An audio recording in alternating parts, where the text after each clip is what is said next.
Hello guys, કેમ છે બધા? મજામાં? આપણો લોક જોતા બધા મજામાં જ છે. બધા હર હર મહાદેવ. તો મસ્ત મજાનો રોંડો પડી ગયો છે ને આપણે થઈ ગયા છે હાથ પગ ધોઈને તૈયાર. અને આજે છે હનુમાન જયંતિ. તો બધા કોમેન્ટ કરી નાખો જય હનુમાન દાદા. તો આપણે જવાનું છે ભોજલિયા બધા ભાઈબંધો સાથે. તો જો મેં તમને પહેલાં 15 દિવસનો આપણે પહેલાં ચેલેન્જ લીધેલો હતો, એમાં આપણે 15 દિવસની અંદર 40 ફોલોઅર્સ થઈ ગયા છે. તો આપણે 40 ફોલોઅર્સ થઈ ગયા છે તો આપણે એટલા રૂપિયાની ચણ લઈ આવ્યા છીએ, તમે જોઈ શકો છો. જો આપણે પક્ષીઓને ચણ નાખવા માટે આપણે ચણ લઈ આવ્યા છીએ. આપણે અડધી ચણ નાખવાની છે આપણા ઘરે, અને જો અહીંયા ચકલાઓ રહે છે, જો અહીંયા માળો છે ત્યાં, અને આપણે અડધી ચણ નાખવાની છે ગામમાં, અને આપણે થોડીક થોડીક ચણું નાખશું દરરોજ. અને હવે આપણે જવાનું છે ગામમાં, બધા ભાઈબંધો ત્યાં હશે, અને ત્યાંથી આપણે જવાનું છે ભોજલિયા. તો ચલો કન્ટિન્યુ. તો આપણે નીકળી ગયા છીએ, ગામમાં જવાનું છે, ત્યાંથી આપણે ભાઈબંધોની ગાડીમાં બેસીને જવાનું છે ભોજલિયા. જો મસ્ત મજાની જો ગાયો કેવી ચરે છે, અને આમ જો વાદળા કેવા થઈ ગયા છે, વાતાવરણ મસ્ત મજાનું થઈ ગયું છે. આ છે અમારી જો જૂની સ્કૂલ, પહેલાં હું અહીંયા ભણતો. મસ્ત મજાનું ગામનું વાતાવરણ આમ તો માં પહોંચી ગયા છીએ, અને આમ જો અહીંયા અત્યારમાં બધા રમવાનું ચાલુ થઈ જશે ક્રિકેટ. હવે જવાનું છે ભોજલિયા, તો ચલો કન્ટિન્યુ.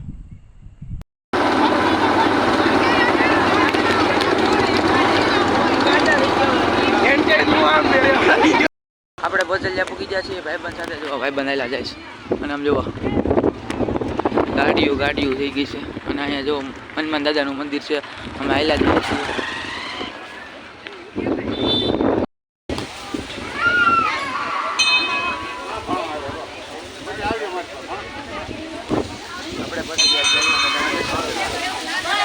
આપણે પેલા કરી નાખીએ ભોળાનાથના દર્શન. જય ભોળાનાથ.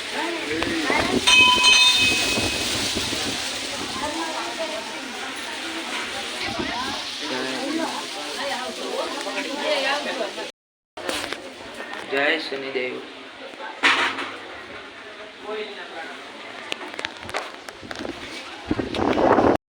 દર્શન કરી લીધા છે, અને હવે આપણે જઈએ છીએ પ્રસાદી લેવા.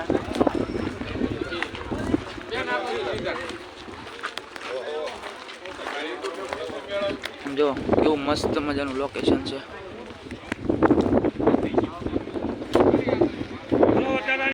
લઈ લીધી છે. હવે આપણે હેલા જઈએ છીએ બધા ભાઈ બંધો.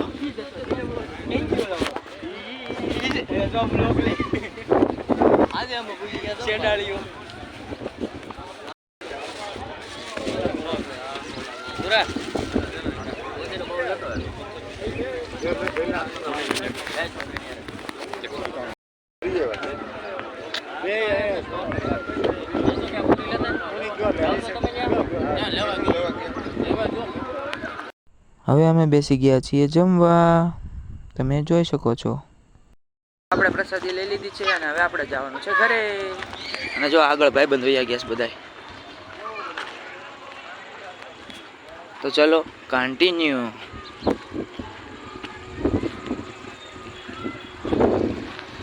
હવે જવાનું છે ઘરે. તો આપણે ભોજલિયાથી ઘરે ક્યારના ઘરે પહોંચી ગયા છીએ, અને આપણે દૂધ લેવા ગયા હતા. જો દૂધ લઈ લીધું છે, અને હવે આપણે ઘર તરફ હાલ્યા જઈએ છીએ. અને જો રાત પડી ગઈ છે, અંધારું થઈ ગયું છે. આ છે રામાપીરનું મંદિર. જો છોકરાઓ રમે છે. હવે આપણે હાલ્યા જઈએ છીએ. તો ચલો કન્ટિન્યુ. જો કાંક આવું લાઇટ ચાલુ થઈ ગઈ છે ગામની. તો આવો કાંક નજારો છે, તમે જોઈ શકો છો. અને જો અહીંયા સરદાર વલ્લભભાઈ પટેલની મૂર્તિ છે, અને ભોજલરામ બાપાની મૂર્તિ છે. હવે આપણે ઘરે તરફ હાલ્યા જઈએ. અને જો સામે છે ને એ અમારી જૂની નિશાળ છે. અહીંયા તો અમે બહુ મોજ કરી છે ભાઈ, મજા જ આવ્યા રાખે આ નિશાળમાં. તો કોમેન્ટ કરી નાખો હાલો, ગામમાં જે જૂની સ્કૂલોમાં ભણતા હોય ને એ બધા હાલો. આપણે પહોંચી ગયા છીએ ઘરે.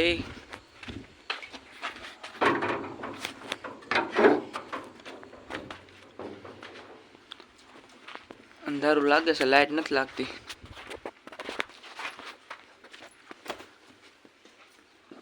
ધાબા ઉપર આવી ગયો છું, કેમ કે જો મસ્ત મજાનો ટાઢો પવન આવ્યા રાખે છે, એટલે હવે આપણે અહીંયા બેસવાનું છે.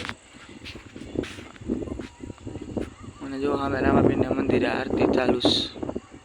તો આપણે ધાબેથી નીચે વહેવા છીએ અને આપણે લેસન કરવાનું બાકી રહી ગયું હતું, તો હવે આપણે બેસી ગયા છીએ લેસન કરવા, તમે જોઈ શકો છો. અને આપણે હવે લેસન કરી નાખીએ. તો મસ્ત મજાનું લેસન થઈ ગયું છે. અને આજનો વ્લોગ કેવો લાગ્યો કમેન્ટમાં જણાવી દેજો, અને લાઈક શેર અને સબસ્ક્રાઈબ કરવાનું ભૂલતા નહીં. મળીએ નેક્સ્ટ વ્લોગમાં. બધાને બાય બાય.